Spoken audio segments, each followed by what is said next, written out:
A'udzu billahi minasyaitonir rajim. Bismillahirrahmanirrahim.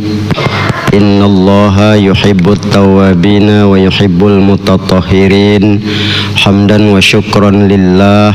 Wassalatu wassalamu ala rasulillah man la nabiyya ba'dah. Allahumma salli ala Muhammadin awwalu makhluqatika nur min nuri dhatika nabika wa rasulika rahmatan lil alamin. Amma ba'du, Bapak Ibu, orang-orang tua saya yang saya muliakan, hadirin dan hadirat yang berbahagia dan yang dirahmati Allah. Begitu juga kaum muslimin dan muslimat, para pendengar dimanapun berada.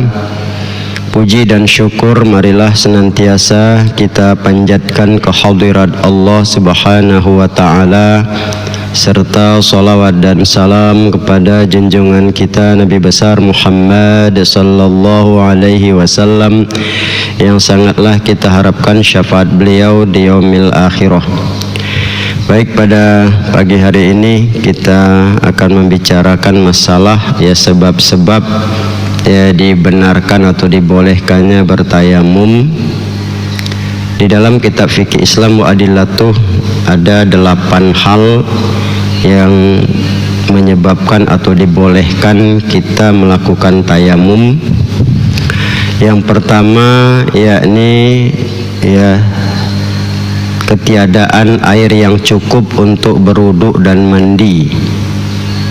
Air itu ada tapi tidak cukup untuk wudu dan mandi. Nah, ketika digunakan dia habis untuk mandi itu, maka habis air, berarti itu bisa kategorikan airnya pas-pasan dia. Sementara mungkin kita ada dua sisi yang kena di situ, apakah namanya mau mandi atau wudu ya. Nah, kemudian yang kedua adalah tidak kuat untuk menggunakan air, faqdul qudrati ala istima'il ma, isti'malil ma, tidak kuasa, tidak sanggup menggunakan air.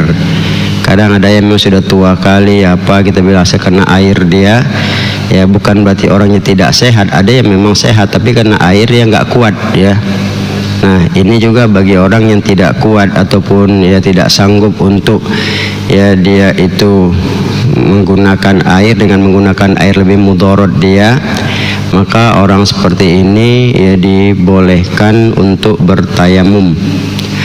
Kemudian yang ketiga al-maradu au batul bir'u, batul bir'i, ini artinya orang yang sakit, sakit atau memang lambat kali sembuhnya, yang dia berkaitan dengan air, sama seperti yang kita bicarakan yang lalu, seorang yang luka kepalanya, dia pakai air lama-lama beresiko. Makanya ketika dipertanyakan pada Rasul, bumi ini kan bisa tanah itu suci, bisa dijadikan untuk bersuci dalam bentuk tayamum, itu satu hal. Jadi makanya artinya memang sakit ini yang kalau kena air dia mudarat. Kalau yang pertama tadi kita bilang yang kedua tadi beda dia. Kalau dia menggunakan air, memang dia bisa sama air tapi nggak sanggup dia. Kalau ini kan namanya ada sakit, di mana sakit itu beresiko sekali terhadap air. Maka nilai tayamum dibolehkan dan diberlakukan dan boleh sebabnya dia bertayamum. Kemudian yang keempat, di dalam kitab tersebut digambarkan bahwa bolehnya sebab tayamum itu al-hajatu ilal ma'i fil hali awil fil mustaqbal, yakni memerlukan air, perlu pada air itu secara terus menerus pada waktu sekarang dan akan datang. Ini kalau dilihat di dalam kitab fikih Islam Mu'adillatuh itu adalah seperti kita musafir. Ada air, cuma air itu dipakai terus untuk kebetulan sangat haus, hewan juga dibawa, hewan haus, kita haus, minum, digunakan ke manusia dan digunakan ke hewan, habis dia. Maka kalau seperti ini dibolehkan tayamum. Atau juga digambarkan di situ untuk membersihkan najis yang tidak dimaafkan, ghairu ma'fuan, Kalau dimaafkan kan seperti darah nyamuk kan itu. Nah itu membersihkannya terus, akhirnya airnya habis ya. Pakai itu tadi, ini boleh tayamum dia. Atau dalam musafir itu karena harus mengadon tepung itu kan kalau dimakan tak mungkin dia kering-kering begitu tercekik kita. Maka mengadonnya itu menggunakan air. Ternyata menggunakan ke arah itu ya karena perlu terus sampai dia lembut tepung itu. Nah ternyata penggunaan air ke situ juga membuat ya air itu tiada kan begitu. Ini juga bisa dibolehkan bertayamum dia. Atau karena memang untuk masak dalam keadaan darurat itu memang memerlukan air ya, terus ya ini kata bilang ini ya yang keempat ya, bahwa memerlukan air ya secara terus menerus keadaan sekarang ataupun yang akan datang seperti itu, sehingga untuk digunakan untuk berwudu pun itu tidak bisa dia, memang airnya ada ya. Nah kemudian yang kelima adalah ya takut atau khawatir dari ya lenyap atau binasa baik manusianya ataupun ya barangnya itu. Kenapa? Kalau mencari air. Nah ini kan digambarkan juga ya, kita seperti musafir berdagang, diduga ada tempat air. Kalau kita berangkat ke sana, ini barang dagangannya hilang, ada cobaan di sana, atau tempat air itu dijaga oleh ya orang yang fasik, orang yang jahat, belum tentu kita mendapatkan air di situ. Maka kekhawatiran itu ya dibolehkan untuk bisa bertayamum. Apalagi kalau kita mencari-cari dulu air itu, diduga, disangka memang ada, tapi ternyata di sana lebih beresiko dia, karena berhadapan dengan orang yang jahat, apa yang tidak ya membuka peluang untuk air sama kita, bahkan kita akan lenyap ya. Kadang-kadang begitu ya, namanya orang pejalan lah ya, orang pendatang baru tuh kadang-kadang dianggap musuh dan sebagainya, nggak cocok atau apa, akhirnya ada bahaya yang timbul ketika kita mencari air itu. Maka kekhawatiran seperti itu dibolehkan bertayamum ya. Kemudian yang keenam adalah ya syiddatul barodi au syiddatul barudatil ma ya, yakni sangat dingin, keadaan yang sangat dingin, atau memang airnya memang sangat dingin ya, sangat dingin betul air itu. Ada yang memang kadang air itu memang dingin airnya, nggak sanggup kita. Ada yang memang bukan airnya ya, cuacanya itu memang dingin sekali. Itulah kalau dilihat pada hadis yang lalu kita ceritakan tentang Amr bin As itu kan ya, dia dingin, dia bertayamum, ikut sholat, dia diceritakan ya, dia bilang kenapa, kata Rasulullah ya, bukankah Allah berfirman wala taqtulu anfusakum, kamu jangan membunuh diri kamu ya.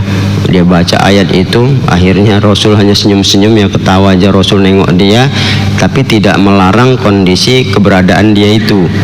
Nah ini kalau kita lihat ya, karena kadang-kadang memang sangat dingin ini bisa berisiko juga ya pada diri kita. Nah jadi keadaan yang sangat dingin atau airnya yang memang sangat dingin, nah ini dibolehkan kita bertayamum kalau itu pada dasarnya menimbulkan mudorot ke dalam diri kita. Nah kemudian yang ketujuh, yakni tidak adanya alat baik timba maupun tali. Sumur ada, jauh dia di dalam itu ya.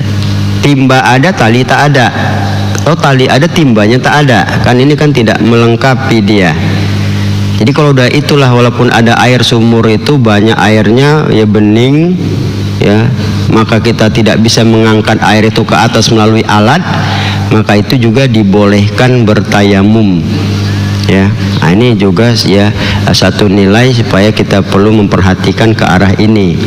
Nah kemudian baru yang kedelapan, ini walaupun ada pengkhususan pendapat Imam Asy-Syafi'i bahwa khawatir dari akhir waktu yang akan habis pada waktu sholat ya, akan berakhirnya waktu sholat ya, minus lagi, hampir begitu. Kalau kita kejar berwudu, waktu itu habis. Kalau tayamum ini kan simple, tinggal duduk aja di situ, kita bilang cari, udah langsung tepukkan, selesai sholat. Begitu sholat dapat, habis waktu. Nah berarti dia masih kategori dalam kategori sholat karena waktu itu masih ada sama dia. Tapi kalau dia berangkat lagi mencari air ataupun berwudu habis waktu itu, nah ini juga dibolehkan untuk, atau sebabnya dibolehkan bertayamum. Inilah kita bilang ada 8 hal ya yang dibolehkan sebab-sebab kita bertayamum. Nah selanjutnya rukun tayamum ya. Rukun tayamum ini ya, pertama niat ya ketika hendak menyapu muka ya, itu niat dulu, dimana niat ini para ulama disepakati pertama tentunya adalah istibahatis sholah ya.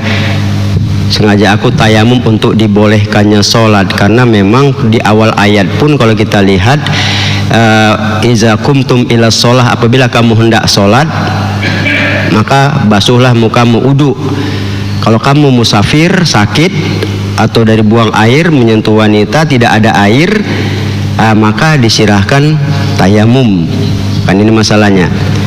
Nah, wa in kun junuban fattoharu ya, kalau sudah junub bersuci. Tapi kalau tidak ada air, maka pada dasarnya itu tayamum diberlakukan. Jadi ada juga sebagian ulama menggambarkan niatnya itu ya selain membolehkan sholat juga ya mencegah daripada hadas. Artinya memang karena ada hadas ya, namun tidak ada air untuk dia melakukan wudu ataupun mandi, maka niatnya itu adalah niat untuk dibolehkannya sholat dan ya mencegah dari hadas yang ada pada dirinya itu.